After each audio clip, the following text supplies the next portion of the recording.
Hello, Ward 12 in Calgary. Lately, I've had some time to think. As much as I may look to the past, I'm always looking to the future of Calgary. And the future, in my view, just continues to be bright.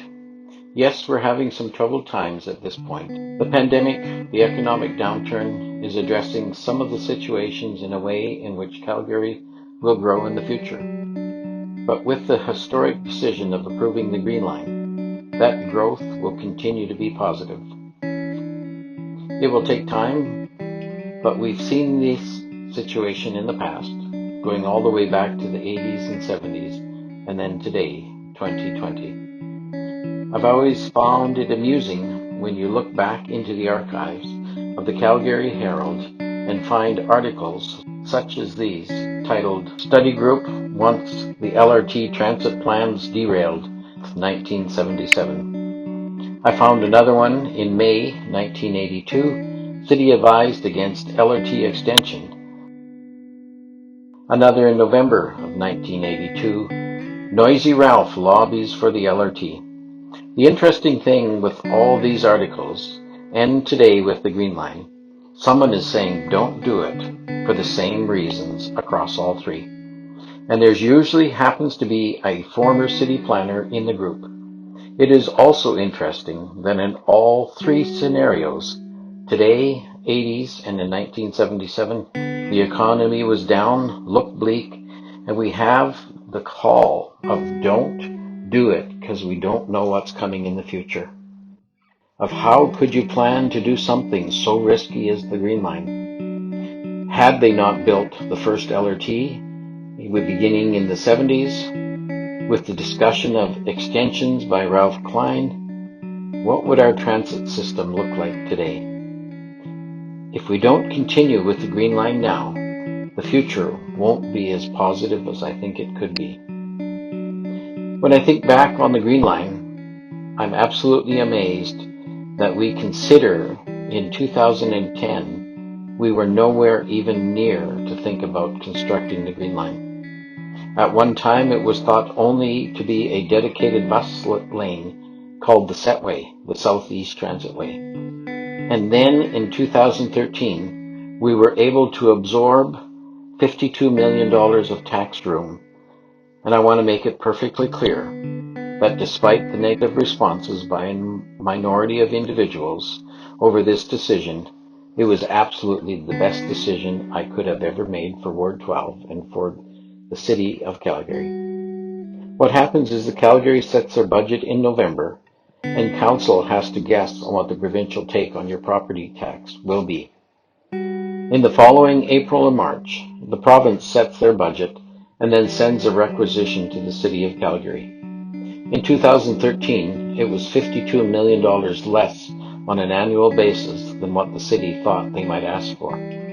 That decision to absorb the tax room and dedicate it for 30 years to get the LRT in Southeast and North Central started was once again absolutely the best decision I have ever made. And I think it's the best decision that anyone could have made, and those who opposed it for only a few dollars a month in tax reduction. They say, it was a philosophical one, but if it was truly a philosophical decision, they would understand the absolute benefits that come to a city by allowing that money dedicated to an LRT project. How does one sum up 10 years of serving as a Ward 12 councillor? I think the easiest way to say is the Green Line is coming. With the historic decision, Council voted to move forward with an LRT project, moving it into the Deep South and into the North, as far south as Shepherd, 126th Avenue. We want to be able to continue to make sure that we grow and, in my view, still be the best ward in the City of Calgary. The fact that we're finally getting an LRT to our area, I think it's also time that I announce that I will not be running in the next election. I feel that the torch should be picked up by someone else to be able to continue to fight on your behalf. I also hope that the style of the next individual is similar to the two sayings I have always held dear. I will fight for Ward 12 but not at the detriment of the rest of the city. And I think that's exactly what I've done with the Green Line. Although it didn't get as far south as I would have liked to, it is setting the stage for a fantastic LRT line in the future, and where we can add station by station, both south and north. The next saying I have honored is that the job of a public servant should never be the best job you ever had, because the job becomes more important than the job you were elected to do. I've held true to both of these across all aspects of decisions I have made in the past 10 years. I certainly didn't make everyone happy, but I believe I made the best decisions at the right time for the city and for Ward 12.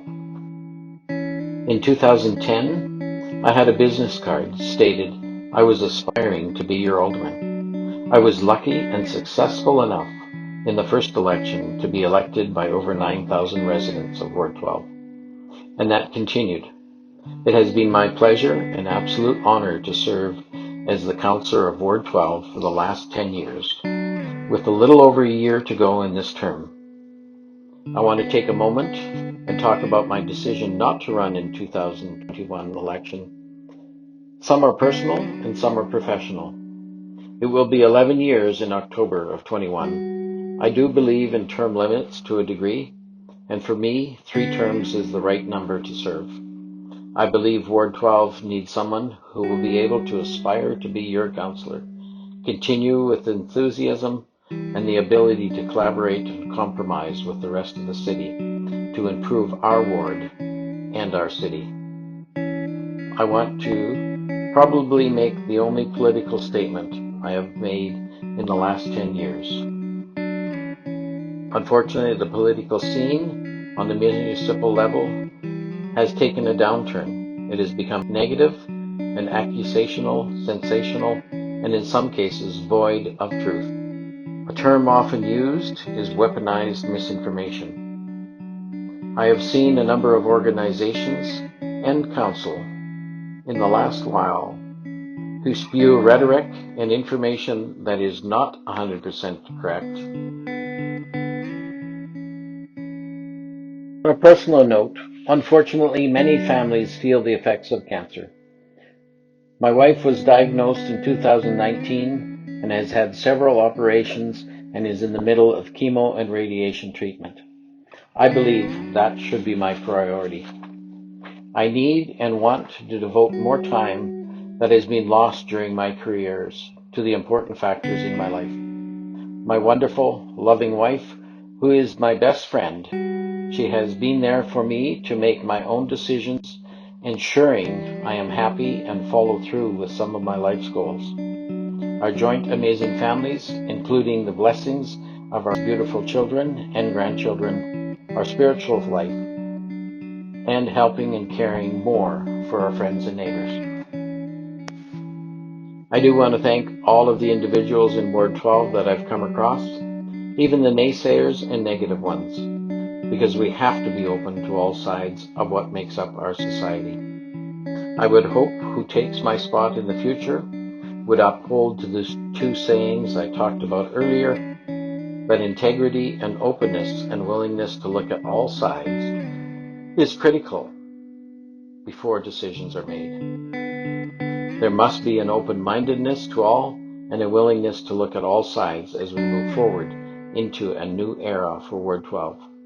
And I hope I'll be able to see an LRT at the Keating station in some point in the near future. Thank you for giving me the opportunity to serve as your councillor over the last 10 years and for the next one.